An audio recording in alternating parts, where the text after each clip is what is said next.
Vous étiez sur PC, vous êtes passé sur Mac et vous avez des disques durs qui ne sont pas compatibles avec votre Mac. Dans cette vidéo, on va voir les différentes étapes pour pouvoir récupérer tout ce stockage qui aujourd'hui ne vous sert à rien.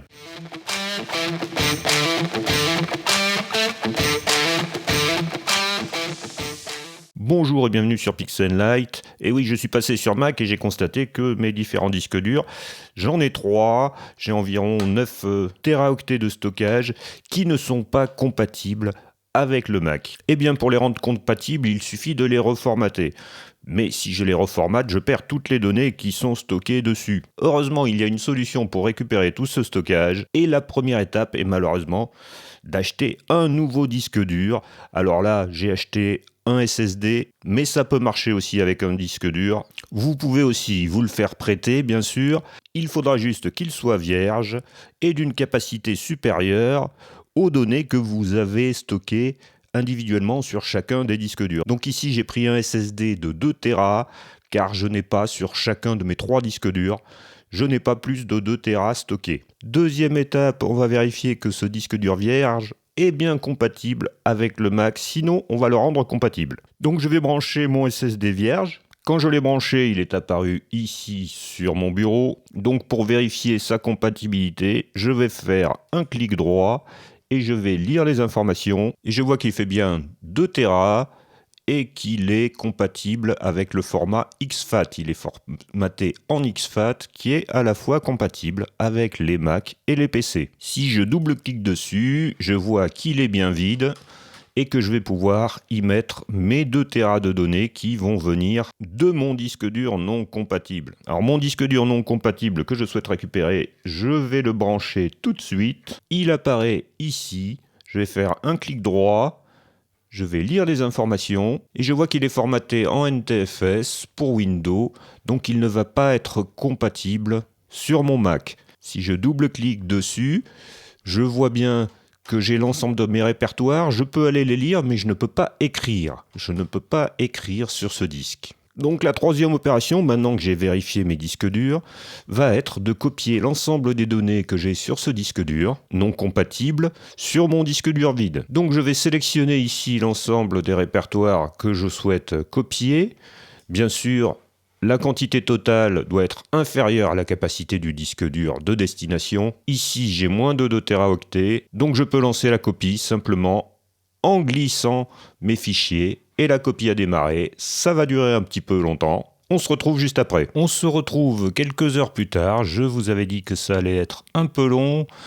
Ici, j'ai mon disque d'origine et ici, j'ai tous mes fichiers et tous mes dossiers qui ont été copiés sur mon nouveau disque, sur mon disque tout neuf. Et c'est là qu'on va faire la manip qui fait un peu peur au début.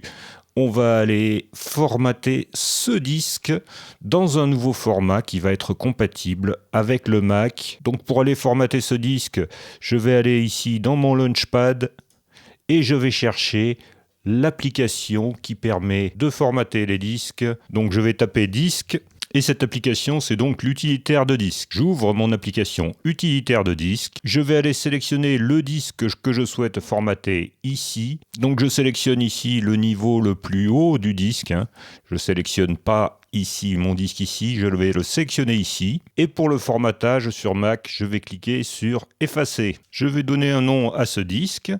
Donc je vais l'appeler ici photo sauvegarde puisqu'il me sert de disque de sauvegarde pour mes photos. Alors attention, si je veux donner un nom trop long à mon disque, il va être refusé. Mais ici, je vais essayer photo sauvegarde. Je pense qu'il est trop long. Normalement, il devrait être refusé. On va voir ça par la suite. Ensuite, je vais choisir le format. Le format par défaut qui est proposé, c'est le format APFS, qui est le format spécifique pour les Mac. Alors si par la suite je veux utiliser uniquement ce disque sur Mac, je peux laisser le format APFS, mais je ne pourrai plus jamais utiliser ce disque sur Windows. Si je veux garder un disque compatible avec les deux systèmes, je vais choisir un autre format.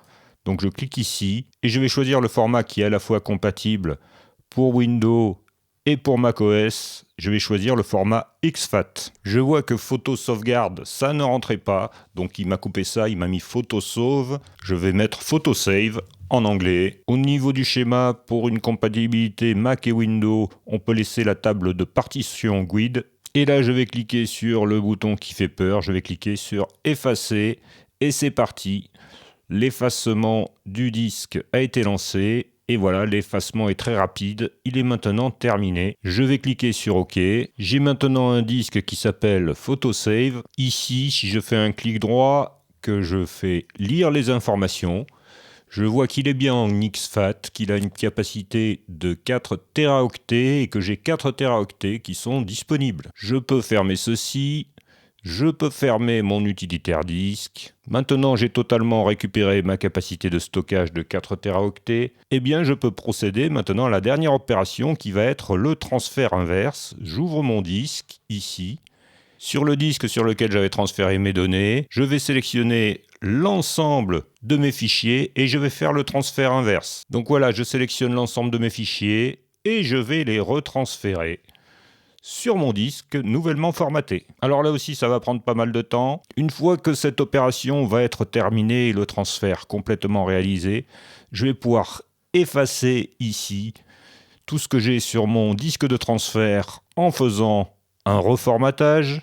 Et ce disque de transfert, il va pouvoir me servir pour effectuer la même opération sur mes 2 autres disques durs qui ne sont pas compatibles avec macOS. Merci d'avoir suivi cette vidéo, c'est un peu long tout ça, mais les tâches tournent en arrière-plan, il n'y a pas de souci, on peut continuer à travailler sans souci, et ça permet de récupérer nos précieux espaces de stockage. A très bientôt sur PixelLite, au revoir.